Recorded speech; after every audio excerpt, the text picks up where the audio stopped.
ఈరోజు దేవుని వాగ్దానము. Today God's promise. ధైర్యము వహించుడి, మేలు చేయడికే యెహోవా మీతో కూడా ఉండును.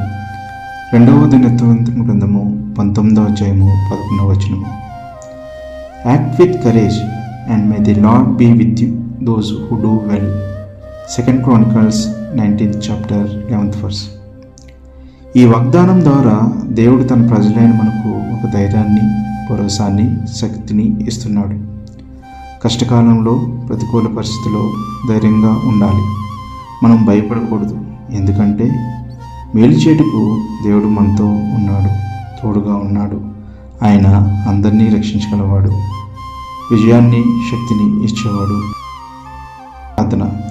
ప్రేమగల మా తండ్రి, నువ్వు మా జీవితాల్లో మాతో కలిసి నడుస్తున్నందుకు నేను స్తుతిస్తున్నాము. మేము చేసే మంచి పనుల్లో నీ సహాయం దయచేయము. నీ మార్గంలో మమ్మల్ని నడిపించు. నీ ప్రేమతో మమ్మల్ని కాపాడు. యేసునామంలో ప్రార్థిస్తున్నాం మా తండ్రి. Amen. Have a blessed day. God be with